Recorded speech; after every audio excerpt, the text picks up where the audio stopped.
only like 10 girls doing everything. They were doing all the runways, they did all the campaigns. The minute they got in front of the camera, it was like, whoa. Carol Wall, Naomi Campbell, Paulina Poriskova, Iman, Cindy Crawford, Christy Turlington, Linda Evangelista, Stephanie Seymour. And those were the supermodels.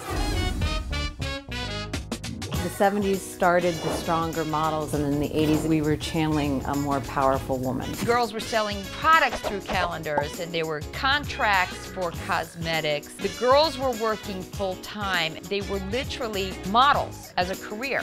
You believed these girls really enjoyed fashion when they would go down the runway and they were bigger than life. They were looking for huge auditoriums to have these shows, and then shows became the basis to start a girl's career. The designers were making it all happen, but the celebrities and the models were what was driving it. You know, it's kind of a perfect storm of beauty and glamour and commercialism. They want to have a cover which represents the coming 90s. And I said, I only can put the 5 more interesting faces I know together.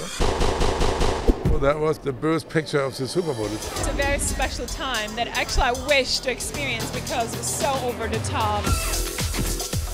I mean, it was so crazy when Versace would show at the Ritz. He'd have a suite at the Ritz. There would be the parties afterwards. Within the supermodel group, there was the Trinity: Christy Turlington, Naomi Campbell, and Linda Evangelista. Everybody knew who they were. They could go down the street and it was like they were celebrities. Linda Evangelista, this is a girl that I could never have thought she was going to be the best model I ever met in my 35 years of career. She could do anything. She could manipulate her body to make it from less desirable into spectacular. I don't really have a style. You know, I love it all.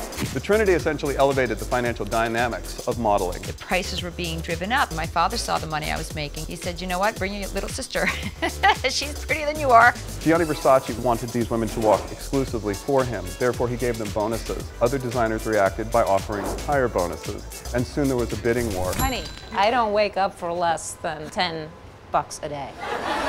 By 1992, the perfection and the status and the excesses of the supermodels were revolted against with grunge. A bit more messed up, darker makeup, less styled, and people didn't get it for a minute. When I finished modeling, right, the poses were like all this big, you know, and then come the wave.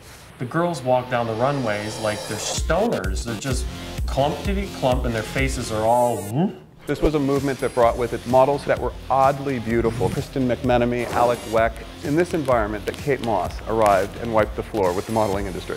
One thing that sets Kate Moss apart is that this woman's making trends left and right, literally every time she steps out. As with every great art movement, there's another counter-revolution, and that would be a return to glamour. Models like Amber Valletta and Shalom Harlow represent a more classic beauty, a return to what we knew. The business, the fashion, the trends are going to go back to classical beauty.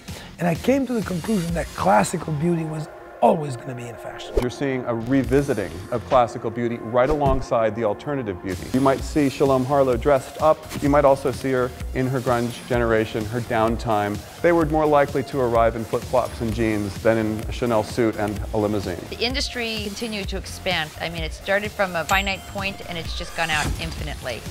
In what's thought to be an ephemeral industry, supermodels are working 30 years into their career.